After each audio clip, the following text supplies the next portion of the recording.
Hello, just a quick one tonight. Gonna do some potting on, and yeah, that's about it. It's 7:15, so I've got about 45 minutes to do a bit of potting on. Gotta get some tomatoes in bigger buckets. Okay, see you in a bit. I am gonna need to separate and pot on the sweet corn as well. But that's going to be happening this weekend. Same with the courgettes. Get them into bigger buckets. And try and get them out probably in about another 2 or 3 weeks. But I'm going to pop those on, the peppers and the courgettes. That's going to be this weekend. But tonight, it being Tuesday night, we're going to be doing the tomatoes. There's a lovely tomatoey smell about the place in here. You can smell the tomato plants. It's nice. Anyway, there's our sun gold, as you can see there. A lovely sweet cherry type of tom. Really tasty, really nice. They're going to be going into these, which are the B&M Bargains £1 buckets that we got quite a while ago now. We got them a couple of years ago then. Never been used in anger, but that's where they're going. They're going to be going into there. So yeah, I'll show you what we're going to be putting into the buckets as a growing medium for our tomatoes. So the majority of the filler is going to be that multi-purpose compost there from Paul Green. That's the stuff that they actually use in their nurseries. We've also got some bone meal there, fine bone meal. That should assist with the roots. And then we've got some 6X, which will assist in the overall nutrition, because there's very little in that. So we'll get some of that initially inside there, and then when they start to get a bit cheeky and get more flowers on and start fruiting better, we can start feeding them down the line. But just for the start, for the time being, we're going to be putting 2 scoops, or 2 of those little pots full, in with the growing medium of the bone meal, and 2 scoops of that 6X in with the compost. So the majority of it will be the compost, probably about 95% compost, and then we're going to have 2 scoops of that.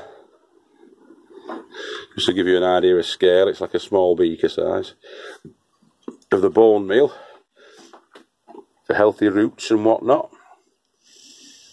And that, which is quite nitrogen rich, which will help with the growth and foliage. But we're going to trim the foliage back as they come on. But let's get these babies into these buckets. Alright, see you in a bit. So as you can see there, that's pretty fine bone meal. Oh, excuse me. Pretty fine bone meal, that. So what we're going to do with that is toss it into this bucket. That's half filled, so I'm just going to put 1 into there of that. I know you're thinking, oh god, that's a lot of bone meal, that. Well, the plant will enjoy that because it will help with its root development.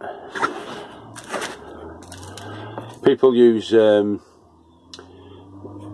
use crushed up eggshells and all that kind of thing for calcium as well, but bone meal does a very similar thing.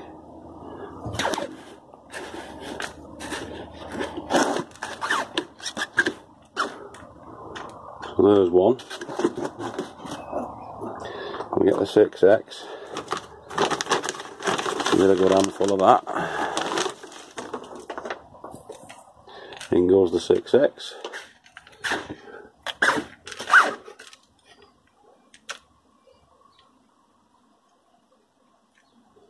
Okay. And then what you tend to do is go like that and put that on there. That's a little bit low, so I'm going to have to get it a little bit higher. What I will be doing is taking off some of these basil leaves, probably about 1 inch's worth of the basil leaves, because the roots will continue to come out of that stem, and if you bury them a bit deeper, it gives them a better chance. That's not far off. I'm just going to give the soil level about another 1 inch, and then I'll trim off those basil leaves that you can see there, all around the bottom, and probably take it up to, can't really show you one-handed, it's ridiculous, take these out as well. Just take it up to, I may well take all of that out, to be honest with you, all of those bottom leaves up to about there, because as I say, they will send further roots out if I do that, and it's the roots you want. So yeah, I'll just cut back to you in a moment. Yeah, so if you can see those hairs there at the bottom, those hairs carry on up the stem. See the little hairs? And they'll grow into roots. So I'm going to bury it up until where that node is there that I've just cut out. Okay. Now, as you can see from that, they are ready to be potted on. You've got a big ball of root mass there. Okay. Okay.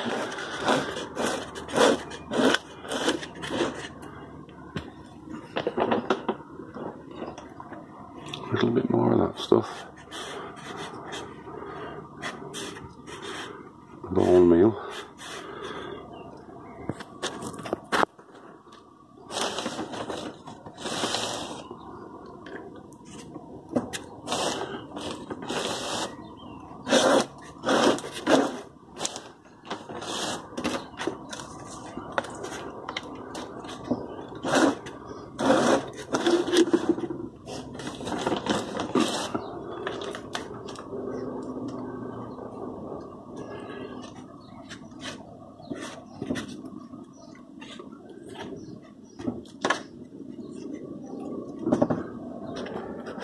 Alright.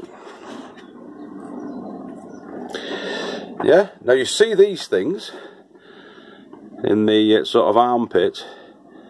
Pinch them out, because they're suckers and you don't want them. You could replant them on and you'd probably get new. Okay, so you don't want them. Little suckers coming off. Get all of them out. Waste of energy. The plant.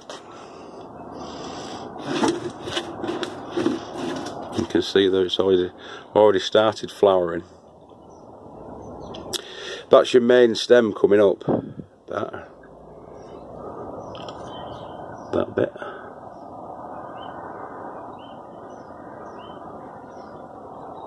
You leave that. But all of those little suckers, as you can see, I've pulled them out. So I'm going to carry on. Excuse me.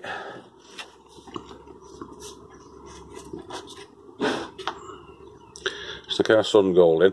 I'm going to do the other two now, and give them a bit of a water up, and then they should be fine for another week or two, and then we'll have to start putting some canes in with them and things like that. And when it gets to that stage, I'm going to be looking for getting them out into Helen's greenhouse once they're about another foot higher, and carrying them on in there. But I'll just cut to the last part where you'll see how they're going to be situated for the next couple of weeks.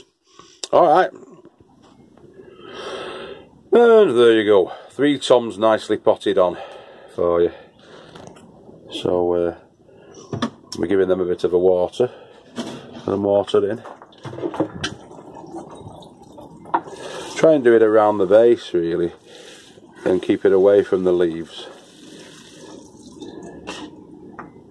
They don't really like too much splashback, tomatoes. And you can get the blight from ground-borne fungus that will come up through with the water and splash on the leaves. So if you can keep the leaves dry, that's always best. You're best off watering around the base. As the plants get bigger, and they've been going in these trays shortly anyway, I'm probably going back at these trays this weekend, 3 to a tray.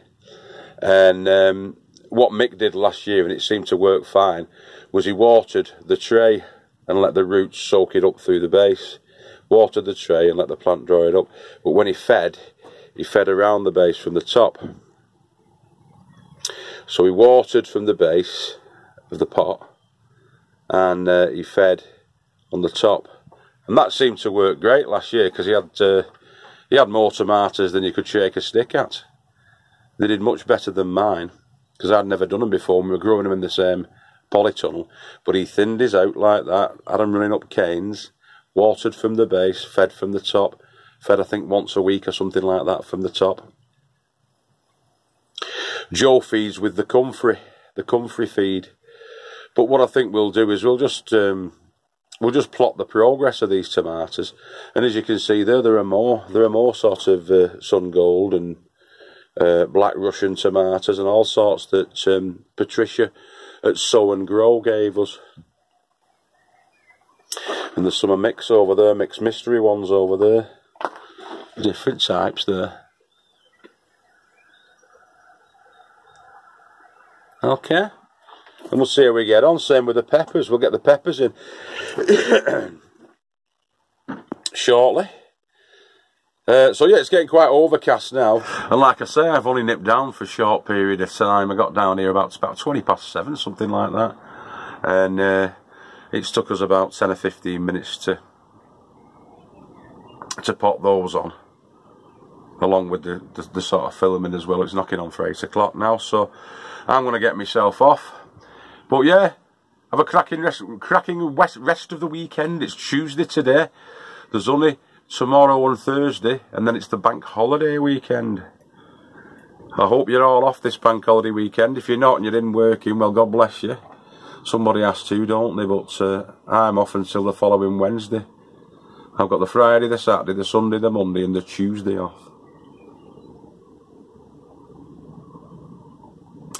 So yeah, have a good one, and we'll catch you later. I hope that's been informative for you. That's how I pop my tomatoes on, and it's only what I've learned off the other guys down here, which seems to do just fine.